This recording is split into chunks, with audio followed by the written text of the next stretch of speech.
Hello, good morning students.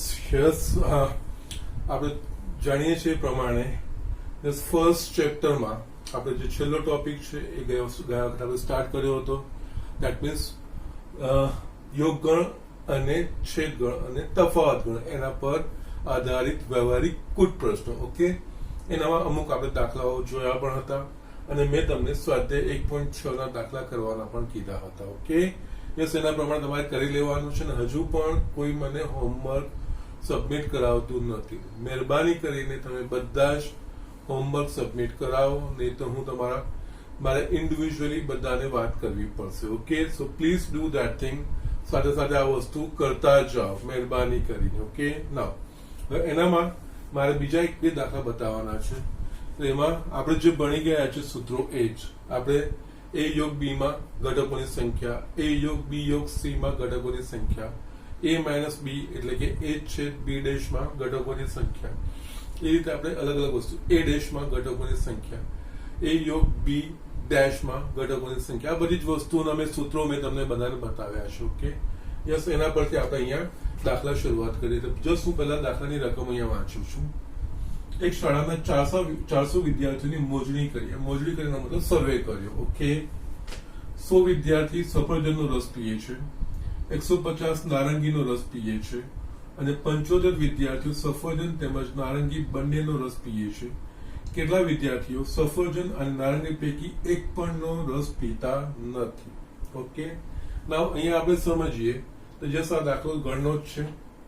અહીંયા જે information આપી છે એને આપણે ગાણિતિક સ્વરૂપમાં સંકેતના સ્વરૂપ આપણે પહેલા લખવાની હોય, પછી આપણે સૂત્રો જે ભણ્યા છે એનો ઉપયોગ આપણે કરવાનો હોય. ઓકે, ના અહીંયા જોઈએ તો કઈ બે વસ્તુની વાત થયેલી છે? બે જ વસ્તુની વાત થયેલી છે. ઓકે, એક સફરજનનો રસ અને બીજો નારંગીનો રસ. ઓકે, સફરજન જેને ઇંગ્લિશમાં કહેવાય એપલ, નારંગી જેને ઇંગ્લિશમાં કહેવાય ઓરેન્જ. એટલે અહીંયા આ બેને પહેલા આપણે નામકરણ કરવાનું, એટલે કે આ બે જે ગ્રુપમાં આવતા હોય, જે સમૂહમાં આવતા હોય, સમૂહના આપણે ગણ બનાવવાના. ઓકે, એટલે અહીંયા ધારો કે સફરજનનો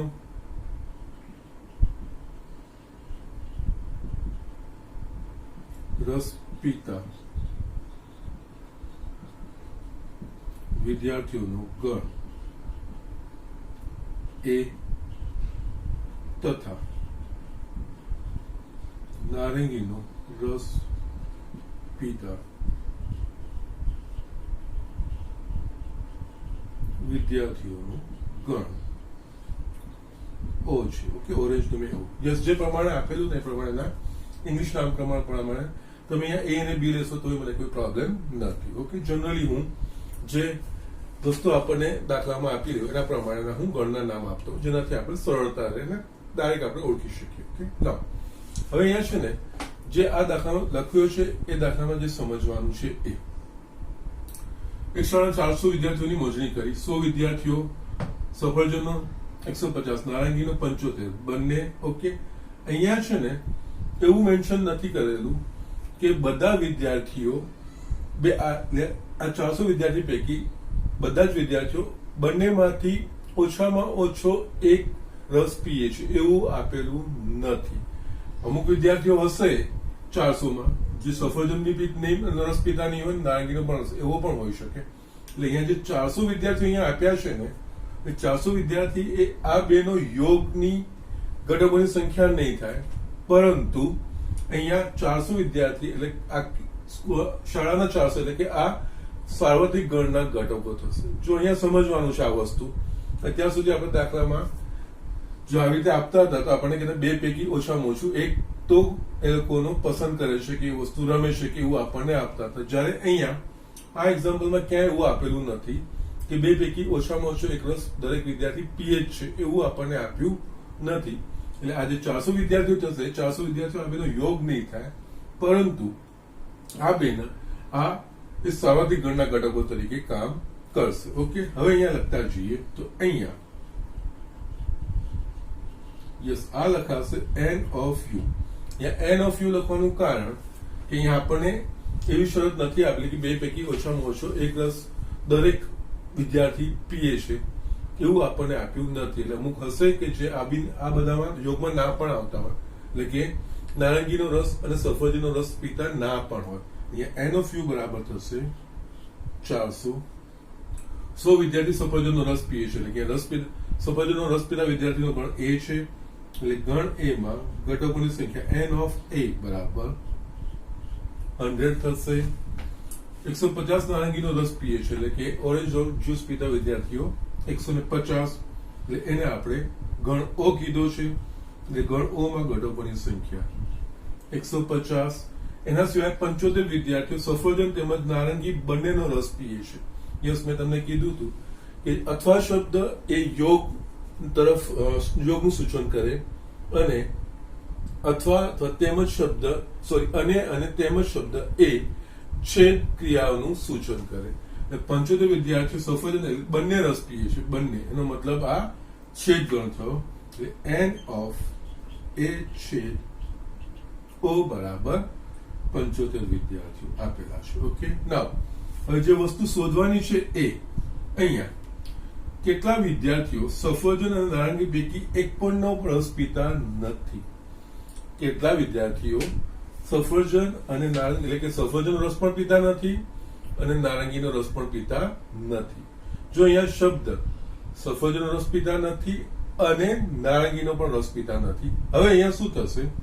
એ સફરજનનો રસ પીતા વિદ્યાર્થીઓ છે. સફરજનનો રસ ન પીતા વિદ્યાર્થીઓ એટલે એનો પૂરક ગણ એડેશ.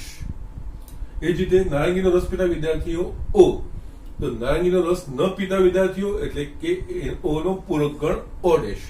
એટલે અહીંયા સફરજનનો અને નારંગી પૈકી એક પણ નહીં, સફરજનનો રસ પણ નહીં અને નારંગીનો પણ રસ નહીં. એનો મતલબ આપણે અહીંયા શોધવાનું થશે એન ઓફ એ ડેશ છેદ ઓ ડેશ. આ વસ્તુ શોધવાની થશે. ઓકે, નાવ અહીંયા એન ઓફ એ ડેશ એટલે અહીંયા સંકેત અલગ આવ્યો. એ ડેશ એટલે સફરજનનો રસ નહીં, છેદ એટલે અને ઓ ડેશ એટલે નારંગીનો રસ નહીં. સફરજનનો રસ નહીં અને નારંગીનો, બે પૈકી એક પણ રસ નહીં, એટલે કે સફરજન પણ નહીં અને નારંગી પણ નહીં, એટલે આ રીતે લખાશે. ઓકે, એટલે આ એક નવો સંકેત આવ્યો. તો એના માટે અહીંયા આને છે ને હજુ સાદું સ્વરૂપ આપી શકીએ આપણને. અહીંયા આપણે એન ઓફ એ ડેશ છેદ ઓ ડેશ શોધવાનો છે. તો આપણે ડી મોર્ગન્સ લો આપણે ભણ્યા છીએ. એ યોગ બી ડેશ બરાબર એ ડેશ છેદ બી ડેશ, એટલે અહીંયા એ ડેશ છેદ બી ડેશ છે, તો અહીંયા લખાશે એન ઓફ એ યોગ ઓ આખાનો ડેશ, એ રીતે લખાશે. ડી મોર્ગનનો નિયમ એના પ્રમાણે એ યોગ બી ઓ આખાનો ડેશ, એ યોગ બી આખાનો ડેશ બરાબર એ ડેશ છેદ બી ડેશ. અહીંયા એ ડેશ છેદ ઓ ડેશ છે, એટલે આ થયું એ યોગ ઓ આખાનો ડેશ. એ જસ્ટ આપણે જે ફોર્મ્યુલા જોઈએ એમાં એન ઓફ એ યોગ બી આખાનો ડેશ બરાબર n of U minus n of A યોગ બી. તો યસ, એના પ્રમાણે અહીંયા એન ઓફ એ યોગ બી એ યોગ ઓ આખાનો ડેશ બરાબર અહીંયા n of U minus n of A યોગ ઓ, આ વસ્તુ થાય. Okay, so these are the things. આ સમજવાનું છે. અહીંયા સફરજનનો નહીં અને નારંગીનો નહીં, એનો મતલબ એડેશ છેદ ઓ ડેશમાં ઘટકોની સંખ્યા, અને એડેશ છેદ ઓ ડેશ બીજું કઈ નહીં, એ યોગ બી આખાનો ડેશ થાય ડી મોર્ગનના નિયમ પ્રમાણે, અને એ યોગ બી આખાનો ડેશ બરાબર n of U minus n of A યોગ બી, જે એન ઓફ એ ડેશ બરાબર n of U minus n of A હતું, એટલે અહીંયા એની જગ્યાએ એ યોગ ઓ એનો ડેશ થઈ ગયો, જમણી બાજુ એન ઓફ એની જગ્યાએ એન ઓફ એ યોગ. ઓકે, એટલે હવે આમાંથી જોઈએ આ વસ્તુ શોધવાની છે, એટલે આપણે આ વસ્તુ આ સૂત્રનો ઉપયોગ કરવાનો. એના માટે આપણને આ બે વસ્તુઓ જોઈએ. એ પૈકી એન ઓફ યુ આપેલું છે, બાકી આપણે એન ઓફ એ યોગ ઓ, યસ, બાકીની જે ઇન્ફોર્મેશન આપી છે એના પરથી એન ઓફ એ યોગ ઓ શોધી શકાશે. યસ, એ યોગ બી ની જે સૂત્ર છે એના પ્રમાણે એન ઓફ એ યોગ બી બરાબર n of A plus n of B minus n of A છેદ બી. અહીંયા એ અને બી ની જગ્યાએ એ અને ઓ છે. N of A, n of O અને એન ઓફ એ છેદ ઓ, આ ત્રણ વસ્તુ આપેલી છે. યસ, અહીંયા આવે n of A dash O dash, અને આપણે 1 કહીશું. હવે એન ઓફ એ યોગ ઓ બરાબર n of A plus n of O minus n of A છેદ O. યસ, આ ત્રણેય કિંમતો આપણને ખબર છે. અહીંયા 100 પ્લસ 150 માઇનસ 75. ઓકે, નાવ 250 માંથી 75 જાય એટલે કે 175. એન ઓફ એ યોગ ઓ મળી ગયું એટલે આ બી મળી ગયું. આ છે જ માટે યસ પરિણામ 1 પરથી એન ઓફ એ ડેશ છેદ O dash is equals to n of U એટલે કે આની જગ્યાએ 400 માઇનસ આની જગ્યાએ 175 માટે એન ઓફ એ ડેશ છેદ O dash is equals two 225 225 માટે 225 લોકો. યસ, વિદ્યાર્થીઓ સફરજન તેમજ નારંગી બનેલો રસ, યસ સફરજન તેમજ પૈકી એક પણનો રસ પીતા નથી. ઓકે, છેલ્લે લખવાનું માટે 225 વિદ્યાર્થીઓ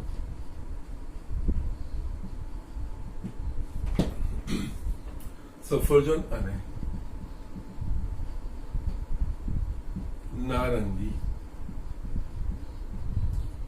પૈકી એક પણનો રસ પીતા નથી. ઓકે, આ 10 ફોર્મ્યુલાની રીતથી. હવે આ જ વસ્તુ હું તમને વેન આકૃતિથી બતાવું છું. વેન આકૃતિથી કેટલું સરળ છે, પણ વેન આકૃતિ દોરવામાં એક સિસ્ટમ છે. એ સિસ્ટમને આપણે ફોલો કરવાની છે. કઈ રીતે? અહીંયા આ સોલ્યુશન હું વેન આકૃતિ દ્વારા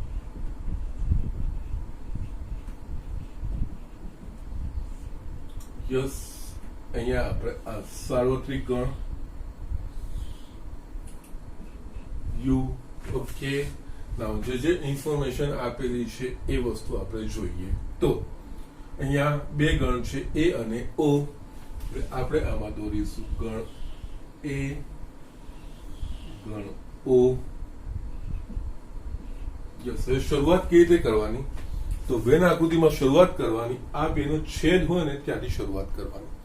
યસ, એ છેદ ઓ કેટલા ઘટકો છે? 75. અહીંયા થાય 75 ઘટકો. હવે આખો ગણ એ છે. ગણ એમાં કેટલા ઘટકો છે? 100. ગણ એમાં 100 ઘટકો, એમાંથી 75 ઘટકો અહીંયા, બાકી કેટલા રહ્યા? 25. યસ, અહીંયા આ કેવી રીતે દોરવાની શરૂઆત કરવાની, કેવી રીતે ઘટકો લખવાની શરૂઆત કરવાની? અંદરથી બહાર જવાનું. છેદ પહેલા જે હોય એમાંથી લખીને બહાર જવાનું હોય. ઓકે, સો આ રીતે 75 અને આ રીતે 25 એ રીતે વસ્તુ થઈ. નાવ ગણ ઓ માં ઘટકોની સંખ્યા કેટલી છે? 150. એટલે ગણ ઓ એટલે આખો 50 થઈ આ થઈ જાય. એમાં કેટલા છે? 150. એમાંથી 75 તો અંદર આવી ગયા, બાકીના કેટલા રહ્યા? આ 75. આ બેનો સરવાળો 150, આ બેનો સરવાળો 100. એટલે ગણ એમાં ઘટકોની સંખ્યા 100, ગણ ઓ માં ઘટકોની સંખ્યા 150. એ વસ્તુ થઈ ગઈ. નાવ હવે યુ માં કેટલા ઘટકો છે? 400. ઓકે, યુ માં ઘટકો છે 400. આની અંદર ટોટલ 400 ઘટકો થવા જોઈએ. હવે આ ઘટકોની ગણતરી કરીએ તો 75 175 175 થઈ ગયા. 175 થયા તો યસ, બાકીના કેટલા રહ્યા? 400 માંથી 225. એટલે 225 આની બહાર. યસ, આ બે ગણની બહાર 200. આ બધાનો સરવાળો થાય 400. ધેટ ઇઝ યુ થઈ ગયું. યસ, હવે તમારે જે ઇન્ફોર્મેશન, યસ સફરજનનો રસ પણ ન પીતા હોય અને નારંગીનો રસ પણ ન પીતા હોય એવા, એટલે કે આની બહારના 225 સફરજનનો રસ અથવા તો નારંગીનો રસ, આ ત્રણનો સરવાળો કરશો એટલે તમને મળશે 175. આ રહ્યું. ઓકે, આમાંથી બીજી પણ ઇન્ફોર્મેશન મળે. સફરજનનો રસ પીતા હોય પરંતુ નારંગીનો રસ ન પીતા હોય, ફક્ત સફરજનનો જ પીતા હોય, નારંગીનો ન પીતા હોય તો આ 25. યસ, આ સફરજન નારંગી વાળા બંને અહીંયા છે. આ ભાગ ફક્ત સફરજનનો રસ પીતા લોકોનો. એ જ રીતે ફક્ત નારંગીનો રસ પીતા લોકોનો ગણ તો આ 75. આ છે સફરજન નારંગી બંને, જ્યારે આ ફક્ત નારંગી, આ ફક્ત સફરજન. એટલે આ ઘણી બધી ઇન્ફોર્મેશનો આપણને આના પરથી મળી શકે છે. Okay, so these are the things. આ રીતે આપણે કરવાનું હોય છે. ઓકે, અને બંનેનો રસ પીતા 75, આ બધી જ ઇન્ફોર્મેશન તમને અહીંયા મળી જતી હોય છે. અગેન પાછો તમને રિપીટ કરું છું, દાખલાઓ આ વેન આકૃતિની રીતે કરવા હોય તો કેવી રીતે કરી શકીએ. યસ, આમાં આ જ રીતે બે ગણ છે. જો 3 ગણ હોય ને તો પહેલા 3 ગણનો છેદગણ છે એની સંખ્યા લખવાની, પછી બબ્બે ગણના છેદગણમાં જે હોય એ સંખ્યાના પ્રમાણે લખવાની, પછી ગણ એ માં કેટલા ઘટકો છે એ પ્રમાણે તમારે સંખ્યાઓ લખતી જવાની. એ રીતે વસ્તુ થતી હોય, અંદરથી બહાર નીકળવાનું હોય છે. આ એક્ઝામ્પલને જો વેન આકૃતિ દ્વારા આપણે એનો ઉકેલ લાવવો હોય તો આપણે આ રીતે લાવી શકીએ છીએ. પણ એના માટે જેટલી ઇન્ફોર્મેશન આપીએ તે પ્રમાણે દોરવાનું, પછી જે છેદ હોય છેદમાં ઘટકોની સંખ્યા કેટલી છે એના પ્રમાણે એ લખવાની, એના પછી અલગ અલગ ગણમાં કેટલી ઘટકોની સંખ્યા બાકી કેટલી રહે છે એના પ્રમાણે લખવાની, પછી આખું તમારે આ વસ્તુનું જે સોલ્યુશન તમને નીકળી જાય. ઓકે, આમાં બધી જ ઇન્ફોર્મેશન તમને મળી જશે. અને આની બહારના ઘટકો એ બધા જ એમાં પણ નથી, ઓમાં પણ નથી, એટલે કે સફરજનનો રસ પીતા બી નહીં અને નારંગીનો રસ પણ પીતા નહીં, એવા 225 લોકો બહાર છે. એ વસ્તુ તમને જવાબ મળી જાય. આમાંથી આ પણ ઇન્ફોર્મેશન તમને મળે, ફક્ત સફરજનનો રસ પીતા, નારંગીનો રસ નહીં, એ પણ 25.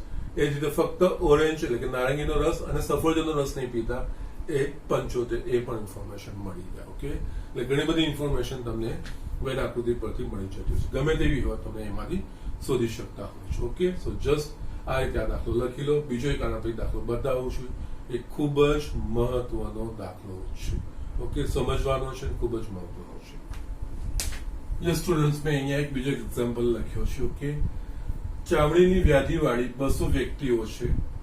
120 વ્યક્તિનું રસાયણ સેવનની અને 50 વ્યક્તિનું રસાયણ C2 ની અસર માલુમ પડી અને 30 ને બંને રસાયણો C1 અને C2 ની અસર માલુમ. અહીંયા સુધી તમને આ સમજાઈ ગયું હશે. રસાયણ C1 ની અસર એટલે કે સાર્વત્રિક ગણ તરીકે કામ કરશે. ઓકે, અને બીજું અહીંયા આપણે જસ્ટ બે વસ્તુઓ છે, રસાયણ C1 ની અસર વાળા અને રસાયણ C2 ની અસર વાળા. તો યસ, આપણે પહેલા તો ગણ વ્યાખ્યાયિત કરે. ઓકે, ધારો કે ગણ C1A રસાયણ C1 ની અસર વાળા વ્યક્તિઓનો ગણ તથા ગણ C2A રસાયણ C2 ની અસર વાળા વ્યક્તિઓનો ગણ છે. ઓકે, પહેલા વ્યાખ્યાયિત કરી નાખ્યું. જે મેં તમને એક્સપ્લેનેશન આપ્યું એના પ્રમાણે આખું ગાણિતિક સ્વરૂપ આપણે લખીએ. અહીંયા 200 એટલે કે બંને પૈકી ઓછામાં ઓછું એક નથી કીધું, એટલે કે અહીંયા n of u થયું. આ 200 120 વ્યક્તિઓની રસાયણ C1 ની એટલે કે અહીંયા C1 માં ઘટકોની સંખ્યા n of C1 બરાબર 120 એ રીતે લખાશે. 50 વ્યક્તિઓને રસાયણ C2 ની છે એટલે કે n of C2 is equals to 50. Yes, 30 ને બંને રસાયણો એટલે કે C1 અને C2 એટલે એનો છેદ, એટલે અહીંયા n of C1 છેદ C2 બરાબર 30. ના, હવે આપણે આગળના એક્ઝામ્પલમાં જોયું, જો ગણ A નો ઘટક હોય તો n of A, જો ગણ A નો ઘટક નથી તો n of A dash. એ રીતે. ઓકે, છે તો A, નથી તો A dash. અહીંયા પહેલું જ આપણે શોધવાનું છે. રસાયણ C1 ની અસર હોય પરંતુ રસાયણ C2 ની અસર ના હોય. એનો મતલબ રસાયણ C1 ની અસર હોય અને રસાયણ C2 ની અસર ના હોય. રસાયણ C1 ની અસર એટલે કે C1, C2 ની અસર ના હોય એટલે કે C2 dash. એટલે અહીંયા આપણે શોધવાનું છે n of C1 છે C2 dash. આ વસ્તુ થશે ફર્સ્ટ. એ જ રીતે રસાયણ C2 ની અસર હોય પરંતુ C1 ની અસર હોય એટલે C2 અને C1 ની અસર ના હોય એટલે C1 dash. એનો પૂરક ગણ એટલે n of C2 dash C1 dash. આ થાય, અથવા તો આનું છે ને બીજું સ્વરૂપ આપણે લખીએ છીએ. યસ, ગણ A માં હોય પણ ગણ B માં ન હોય તો આપણે A માઇનસ B લખતા હતા. એ જ રીતે આ n of C1 minus C2 પણ થઈ શકે અને આ n of C2 minus C1. Yes, આ બંને વસ્તુમાંથી કોઈ એક તમે લખી શકો છો. એમાં હોય ગણમાં એમાં હોય તમામ ઘટકોમાં જે B માં ન હોવા જોઈએ. આપણે તફાવત ગણની જે વ્યાખ્યા છે એના પ્રમાણે A માઇનસ B જે લખતા હતા એના પ્રમાણે C1 માં હોય પરંતુ C2 માં ન હોય એટલે C1 માઇનસ C2, C2 માં હોય પરંતુ C1 માં ના, C2 માઇનસ C1. ઓકે, અને આ સૂત્રો મેં આ બંનેનો મતલબ સમાન થાય એ વસ્તુ મેં તમને બતાવી છે. ઓકે, ના છેલ્લે રસાયણ C1 અથવા રસાયણ C2 ની અસરમાં એટલે કે રસાયણ C1 ની હોય અથવા તો રસાયણ C2 ની હોય અથવા તો બંનેની. એટલે અહીંયા એકચ્યુઅલી આપણે C1 યોગ C2 આવી જોઈએ. બંનેમાંથી કોઈ એક અસર હોય અથવા તો બંને હોય. ઓકે, ના અહીંયા છેલ્લે n of C1 યોગ C2 આ વસ્તુ શોધવાની થશે. ઓકે, ના આ બધી જ વસ્તુઓ આપણને આપેલી છે. નાવ આ સૂત્રો તમને ખબર હોવા જોઈએ. n of C1 minus C2 મેં તમને n of a minus b that is equals to n of a છેદ b dash બરાબર n of a minus n of a છેદ b બતાવ્યું હતું. યસ, એના પ્રમાણે જ આ વસ્તુ થશે. એટલે પહેલું આપણે શોધવામાં આવશે n of C1 minus C2 એનો મતલબ n of C1 છેદ C2 dash n of C1 minus n of C1 છેદ C2. આ સૂત્ર મેં તમને લખાવડાવ્યા. પોલીસ મેં જે લખાવડાવ્યું છે એમાં આ બધા મેં કવર કર્યા છે. હવે આ બધી જ વસ્તુની અહીંયા યુઝ આવે છે. આ બંને ઇન્ફોર્મેશન આપણા પાસે છે. આ 120 C1 છેદ 30 એટલે કે 90 માટે 90 વ્યક્તિઓને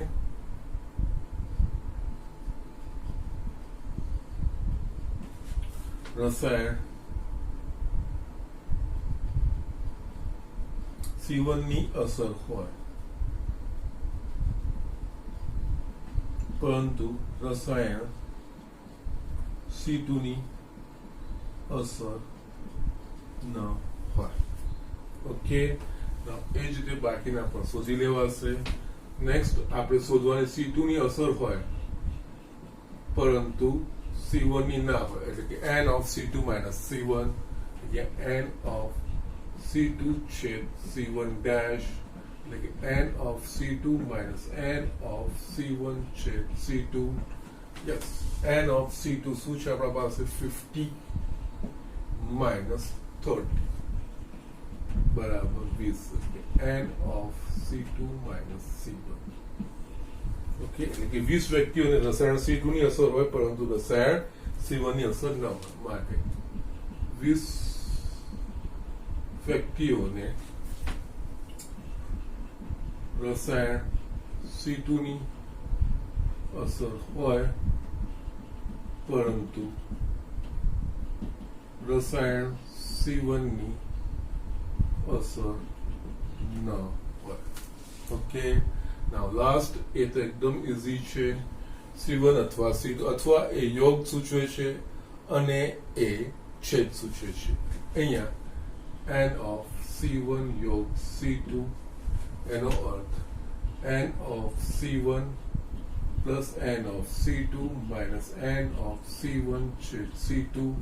યસ, અહીંયા n of C1 આપણા પાસે છે 120 plus n of C2 આપણા પાસે છે 50 minus C1 છેદ C2 30 એટલે કે અહીંયા 140. ઓકે, માટે 140 વ્યક્તિઓને રસાયણ C1 અથવા C2 ની અસર હોય. આ રીતે આપણે આ વસ્તુ લખી શકીએ છીએ. ઓકે, નાવ આ જ વસ્તુ હું તમને જસ્ટ વેન આકૃતિથી બતાવું તો જસ્ટ અહીંયા આપણે વેન આકૃતિ દોરીએ. આ આપણા પાસે U. ઓકે, આમાં ગણ C1 ગણ C2. શરૂઆત ક્યાંથી કરવાની? બંનેના છેદથી. છેદમાં કેટલા ઘટકો છે? 30. ઓકે, C1 માં કેટલા ઘટકો છે? 120. આ આખો C1 છે, 30 આવી ગયા, બાકી કેટલા રહ્યા? 120 એટલે આ બાકી રહ્યા 90. એ જ રીતે C2 માં કેટલા ઘટકો છે? 50 એટલે આખું કહેવાય C2 ટોટલ 50 એમાંથી 30 આમાં છે એટલે આ બાકી રહ્યા 20. ઓકે, નાવ U માં કેટલા ઘટકો છે? ઓકે, 200. આ ત્રણેયનો સરવાળો કરીશું તો 90 + 30 120 વત્તા 140. 200 માંથી 140 બાકી રહ્યા બહાર 60. ઓકે, હવે આમાંથી કેટલી બધી ઇન્ફોર્મેશન મળે? આ બધી જો C1 માં હોય પરંતુ C2 માં ના હોય, એટલે કે C1 - C2 આ ભાગ કહેવાય. કેટલા મળ્યા? 90. એટલે 90 C1 - C2, C1 ની અસર હોય પરંતુ C2 ની અસર ના હોય. એ જ રીતે આ જે ભાગ છે આટલો એ કહેવાય C2 - C1, C2 ની અસર હોય પરંતુ C1 ની અસર ના હોય. કેટલા મળ્યા? 20 મળ્યા. C1 અથવા C2 બંને માટે આખો ભાગ થઈ જાય, આખો યોગ ગણ, એ વસ્તુ આપણને 140 એ પણ મળી ગઈ. ના, C1 ની પણ અસર ના હોય અને C2 ની પણ અસર ના હોય એવા આની બહારના 60. આ રીતે આપણે મેળવી શકીએ. ઘણી બધી ઇન્ફોર્મેશન આપણે આના પરથી મેળવી શકીએ છીએ. Okay, so these are the things. આના પરથી બીજી બી એક વસ્તુ થાય, C1 ની અસર હોય અથવા C2 ની અસર, પણ બંનેની અસર ના હોય. C1 ની અસર હોય અથવા તો C2 ની અસર હોય, પણ પરંતુ બંનેની અસર ના હોય. એટલે C1 ની હોય અથવા C2, બંનેની 30. આ બાદ કરી નાખીને આ 90 + 20 આ થશે 110. C1 ની અસર હોય અથવા C2 ની અસર હોય પરંતુ બંનેની અસર ના હોય. આ ઘણી બધી માહિતી આપણને આ રીતે બેંક આકૃતિ પરથી બહુ જ સરળતાથી મળે, પણ એ આપણને પ્રોપરલી ડ્રો કરતા દોડતા આવડી જોઈએ. તેમાં ઘટકો જે લખવાના હોય, છેદમાંથી પછી ગણ પર જવાનું, પછી ગણની બહારના ઘટકો, બધી જ ઇન્ફોર્મેશન તમને અહીંયા મળી જશે. અહીંયા આ આખો ભાગ કેવાશે, યોગ ગણ કેવાશે, આ બંનેનો જે કોમન ભાગ છે છેદ કેવાશે. આમાં C1 માં હોય પણ C2 માં ના હોય, આ વસ્તુ થાય. આ C2 માં હોય પણ C1 માં ના હોય. અને આ બે જે ભાગ છે C1 માં હોય અથવા C2 માં હોય પરંતુ C1 અને C2 બંનેની ના હોય, એ રીતનું પણ કહેવાય. અને આની બહારનો જે ભાગ આવશે એ C1 અને C2, C1 માં નથી, C1 ની ના હોય અથવા C2 બી ના હોય, કોઈ બી હોય, આ ગ્રુપમાં આવતા જ નથી એવું થાય તો એની બહારના, એ વસ્તુ આપણે કહી શકીએ. ઓકે, સો આ રીતની અલગ અલગ ઇન્ફોર્મેશનો આપણને આ રીતે ગણની વેન આકૃતિ પરથી આપણે મેળવી શકીએ છીએ. ઓકે, જસ્ટ ઝડપથી આ જોઈ લો. તમારે મારે સ્વાધ્યાય 1.6 નો હજુ પણ એક દાખલો બતાવો છો, એના પછી આપણે પ્રકરણ ઉદાહરણો અને પ્રકરણ સ્વાધ્યાય તરફ આગળ વધીશું. યસ સ્ટુડન્ટ્સ, મેં અહીંયા તમારા સ્વાધ્યાય 1.6 નો એક્ઝામ્પલ 7 લખ્યો છે. ઓકે, એ આપણે ગણી લઈએ પછી આપણે જે પ્રકરણ ઉદાહરણો છે એના તરફ આગળ વધીએ. ઓકે, ના 65 વ્યક્તિઓના જૂથમાં 40 ક્રિકેટ પસંદ કરે છે, 10 ક્રિકેટ અને ટેનિસ બંને પસંદ કરે છે. કેટલી વ્યક્તિઓ માત્ર ટેનિસ પસંદ કરે છે પરંતુ ક્રિકેટ પસંદ કરતા નથી? કેટલા ટેનિસ પસંદ કરે છે? 65 પૈકી દરેક વ્યક્તિ આ બે પૈકી ઓછામાં ઓછી એક રમત પસંદ કરે છે. ઓકે, ના જો આ સ્ટેટમેન્ટ આગળ નાખવામાં તમને કહેતો કે ધ્યાન આપવાનું. એન ઓફ યુ છે કે એન ઓફ એ યોગ બી છે, એ આના પરથી નક્કી થાય. અહીંયા 65 વ્યક્તિઓનું જૂથ કીધું છે, 40 ક્રિકેટ ને 10 ક્રિકેટ અને ટેનિસ બંને પસંદ કરે છે. કેટલી વ્યક્તિઓ માત્ર ટેનિસ પસંદ કરે છે પરંતુ ક્રિકેટ પસંદ કરતા નથી? કેટલા ટેનિસ પસંદ કરે છે? એ વસ્તુ આપણને બે સવાલ પૂછ્યા છે. આપણને અહીંયા જે કીધું છે 65 પૈકી દરેક વ્યક્તિ આ બે પૈકી ઓછામાં ઓછી રમત રમે, એનો મતલબ આ 65 પૈકી બંનેમાંથી ઓછામાં ઓછી રમત કરે છે. એનો મતલબ આ જે 65 છે એ યુ ના ઘટકો નહીં પરંતુ આ બંનેના યોગના ઘટકો છે. યસ, આ વસ્તુ જો આ આપેલી ઇન્ફોર્મેશન ના હોય તો આપણે 65 માંથી કેટલાક લોકો ક્રિકેટ અને ટેનિસ બંને ના રમતા હોય એવું પણ થઈ શકે, ત્યારે એન ઓફ યુ થશે. પરંતુ આ જે સ્ટેટમેન્ટ આપણને આપ્યું છે ને 65 પૈકી દરેક વ્યક્તિ આ બે પૈકી ઓછામાં ઓછી એક રમત પસંદ કરે છે, આનો અર્થ આ 65 એ બંનેનો યોગ સૂચવે છે. અને બીજું અહીંયા સાની સાની વાત થઈ રહી છે, ક્રિકેટની અને ટેનિસની રમતની વાત થઈ રહી છે. એટલે આપણે પહેલા ગણ વ્યાખ્યાયિત કરવાના. ધારો કે ગણ ક્રિકેટનો C, ગણ C એ ક્રિકેટની રમત પસંદ કરતા વ્યક્તિનો ગણ છે તથા ગણ ટેનિસ એટલે ગણ T એ ટેનિસની રમત પસંદ કરતા વ્યક્તિઓનો ગણ છે. ઓકે, નાવ આ વસ્તુ લખ્યા પછી હવે આપણે આખું ગાણિતિક સ્વરૂપ. અહીંયા 65 વ્યક્તિઓનું જૂથ, 65 વ્યક્તિઓનું જૂથ કીધું છે અને છેલ્લું 65 પૈકી દરેક વ્યક્તિ બંનેમાંથી ઓછામાં ઓછી એક રમત પસંદ કરે છે એટલે કે 65 આ બેનો યોગ છે એટલે કે અહીંયા n of cricket યોગ tennis is equals to 65 40 cricket પસંદ કરે છે ક્રિકેટ રમતા વ્યક્તિઓનો ગણ ક્રિકેટ રમતી વ્યક્તિનો ગણ c છે એટલે કે n of c is equals to 40 10 cricket અને ટેનિસ બંને પસંદ કરે છે ઓકે અને એટલે કે એમનો છેદ ક્રિકેટ અને ટેનિસ બંને એટલે કે આનો છેદ એટલે કે n of c છેદ t is equals to આપણને આપ્યું છે 10 ઓકે કેટલી વ્યક્તિ માત્ર ટેનિસ પસંદ કરે છે પરંતુ ક્રિકેટ પસંદ કરતા નથી ટેનિસ પસંદ કરે છે એટલે કે ટી ક્રિકેટ પસંદ નથી કરતા એટલે સી ડેશ ક્રિકેટ પસંદ કરતા સી ક્રિકેટ પસંદ નહીં કરતા ટી ડેશ એટલે સી ડેશ થશે એટલે n of t minus C yes ગણ એ માં હોય પરંતુ ગણ બી માં ન હોય એટલે a માઇનસ બી એ પ્રમાણે ટેનિસ પસંદ કરતા પરંતુ ક્રિકેટ પસંદ ન કરતા એટલે n of t minus C આનું નોટેશન n of t છેદ c ડેશ આ રીતે પણ લખી શકીએ આ વસ્તુ આપણે શોધવાની છે કેટલા ટેનિસ પસંદ કરે ટેનિસ એટલે કે ટેનિસ રમતા વ્યક્તિઓનો ગણ કયો છે t એટલે આપણે પસંદ કરવાનો આવશે n of t આ વસ્તુ આપણે પસંદ કરવા આપણે શોધવાનું છે આ વસ્તુ ઓકે ના અહીંયા આપણે જોઈએ તો આ ત્રણ ઇન્ફોર્મેશન આપેલી છે યસ આ ત્રણને જોડતી કડી તો છે યોગ છેદ અને ગણના ઘટકો યસ એમાં ચાર વસ્તુ હોય ત્રણ આપેલી છે ચોથી આમાં ટી બાકાત રહેશે તો ટી શોધી કાઢીએ આપણે પહેલા ભાઈ કારણ કે અહીંયા n of t minus c છે તો n of t માઇનસ એટલે n of t minus n of t છેદ c એ અથવા તો c છેદ t એ લખાય એટલે આપણને n of t ખબર હોવી જોઈએ તો જ આ વસ્તુ શોધી શકીશું એટલે પહેલા આપણે n of t શોધવું પડશે એ આ ત્રણ ઇન્ફોર્મેશન પરથી મળી જાય યોગની ક્રિયા પરથી ઓકે અહીંયા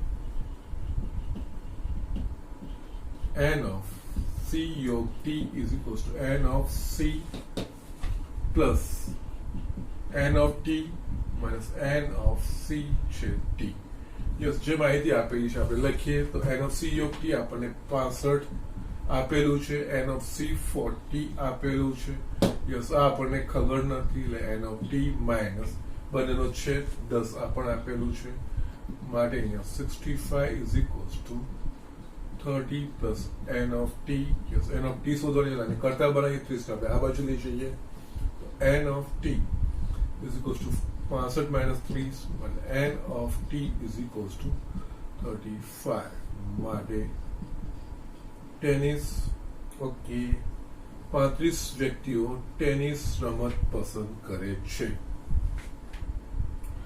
માટે 35 વ્યક્તિઓ ટેનિસ પસંદ કરે છે ઓકે જસ્ટ ફર્સ્ટ આપણો આન્સર આવી ગયો ઓકે ના નેક્સ્ટ આપણે શોધવાનું છે યસ ટેનિસ પસંદ કરે છે પરંતુ ક્રિકેટ પસંદ કરતા નથી એટલે n of t minus c okay હવે n of t minus c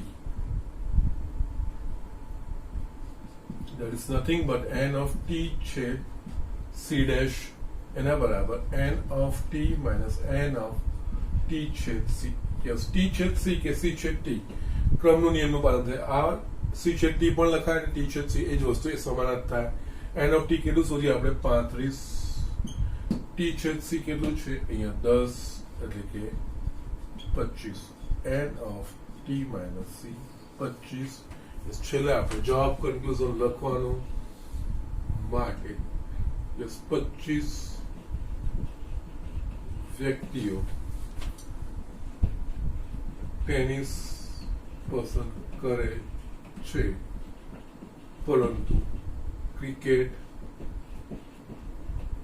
પસંદ કરતા નથી આ રીતનું આ વસ્તુ આપણે લખી શકીએ ઓકે નાવ આ જ વસ્તુને વેન ડાયાગ્રામથી બી તમે ઇઝીલી સોલ્વ કરી શકો છો અહીંયા વેન ડાયાગ્રામમાંથી તો ઘણી બધી ઇન્ફોર્મેશન તમે તારવી શકો છો મેં તમને આગળ બતાવ્યું છે ઓકે નાવ અહીંયા બે છે ટેનિસ અને ક્રિકેટની વાત છે એટલે એક ગણ ક્રિકેટ અને બીજો ગણ ટેનિસ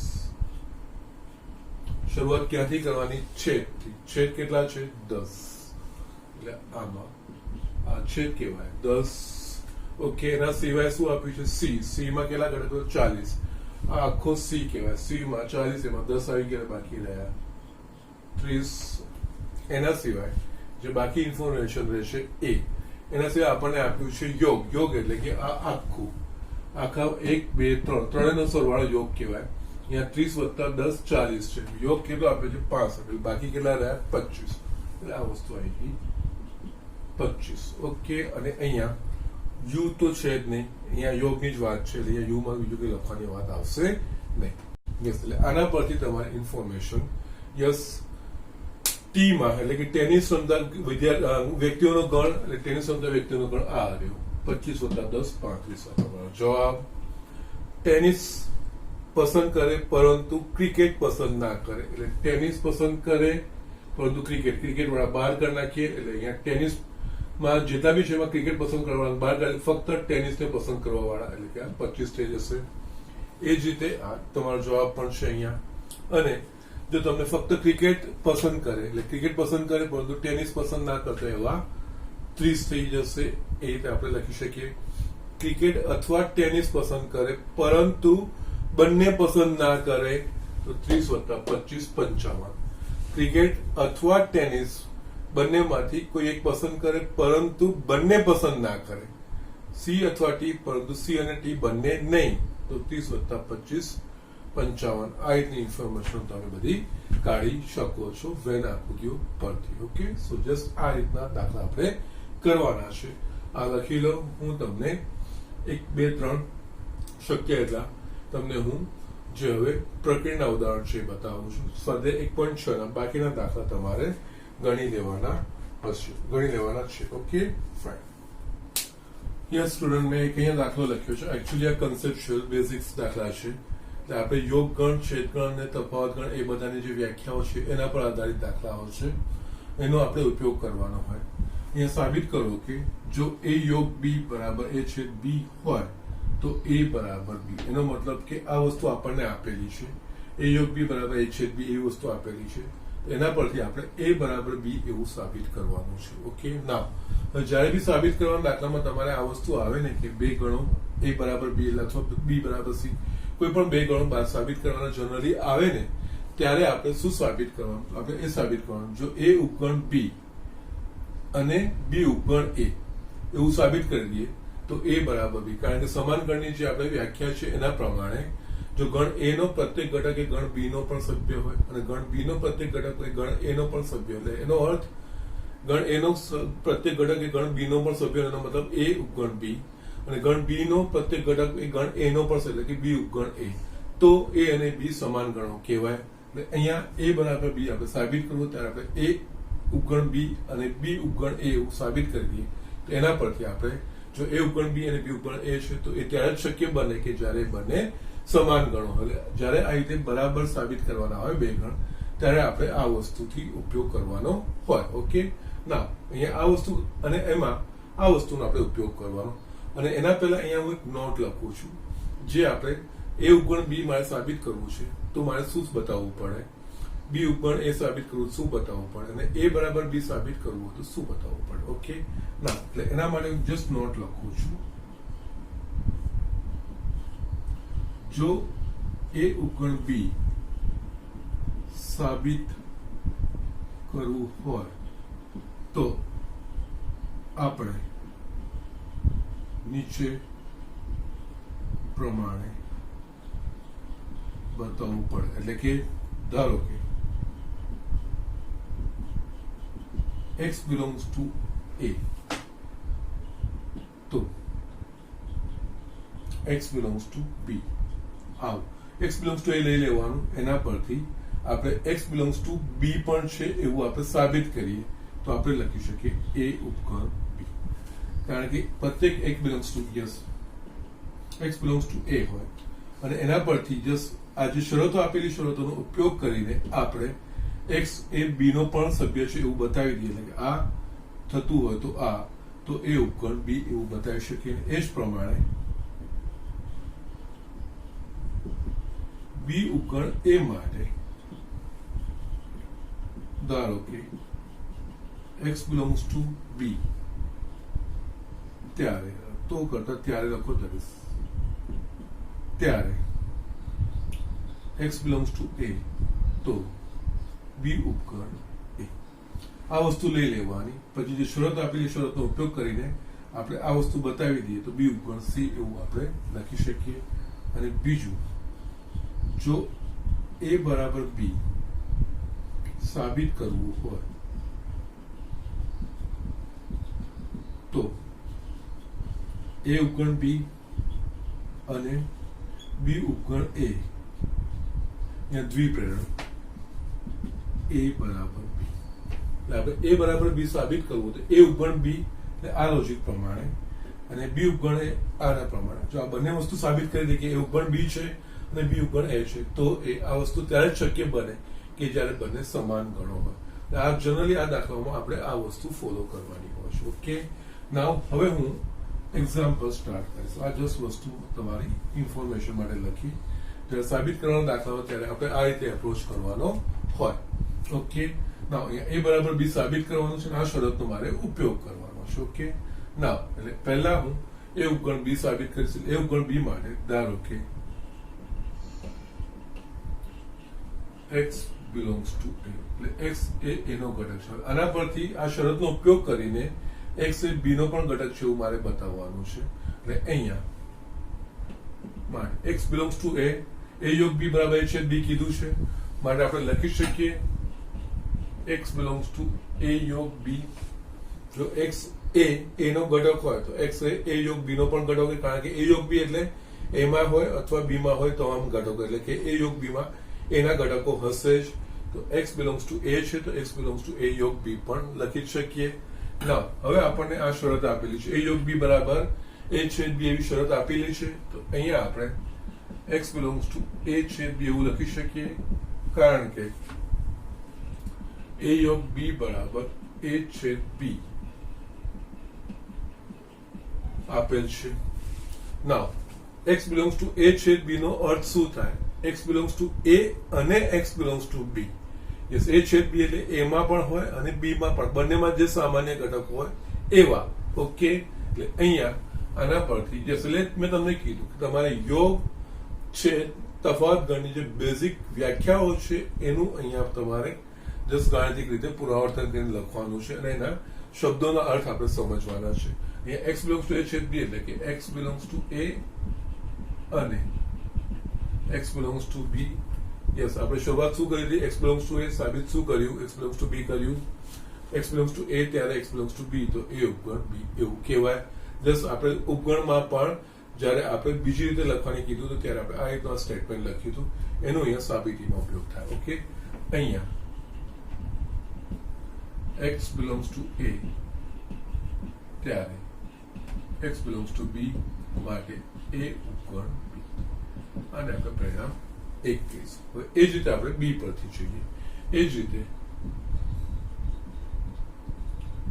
ધારો કે x belongs to b હવે મારે b ઉપગણ a સાબિત કરવાનું કારણ કે a બરાબર b સાબિત કરવા માટે મારે પરસ્પર એકબીજાના ઉપગણો છે એવું બતાવવું પડે ધારો કે x belongs to b okay માટે x belongs to a યોગ b લખાશે સેમ લોજિક કારણ કે x belongs to b a યોગ b માં a માં હોય અથવા b માં હોય એટલે a અને b બંનેના ઘટકો a યોગ b માં હશે જો x b માં છે તો x a યોગ b માં પણ હશે જ આ સેમ વે માટે x belongs to a છેદ b કારણ કે મને આ શરત આપેલી છે કારણ કે a યોગ b બરાબર a છેદ b આ વસ્તુ મને શરત આપેલી છે એનો ઉપયોગ મારે કરવાનો છે એટલે અહીંયા x છેદ b એનો મતલબ અહીંયા x belongs to a અને x belongs to b શરૂઆત કરી હતી x belongs to b પરથી સાબિત કર્યું મેં x belongs to a અહીંયા x belongs to b ત્યારે સોરી બે વાર નહીં ત્યારે x belongs to a થાય છે માટે b ઉપર a યસ 1 અને 2 પરથી a બરાબર આ વસ્તુ આપણે આ રીતે સાબિત કરી શકીએ છીએ ઓકે સો જસ્ટ દાખલાઓ આ રીતે કરવાના છે કે બહુ મોટી ધાર નથી મારવાની પણ આ રીતે આપણે આ એક્ઝામ્પલોમાં આગળ વધી શકીએ છીએ ઓકે ના અહીંયા યસ, અહીંયા હું આજનું લેક્ચર અહીંયા પૂરું કરું છું. આ જેટલા પણ 1.6 મેં દાખલા બાકી રાખ્યા છે એટલા તમારે કરીને મને બતાવવાના છે. કમ્પલસરીલી હવે તમે મને હોમવર્ક કરીને મારા વોટ્સઅપ નંબર પર મોકલાવવાનું છે અને it's compulsory for all students. Okay, now જે નેક્સ્ટ લેક્ચરમાં છે એ આપણે બાકીના જે પ્રકરણ ઉદાહરણો છે એ જોઈને પ્રકરણ સ્વાધ્યાય તરફ આગળ વધીશું. જસ્ટ હવે છેલ્લી જ વસ્તુઓ છે, ઝડપથી પતી જવું જોઈએ હવે આ ચેપ્ટર. ઓકે, તો આજના માટે આટલું જ.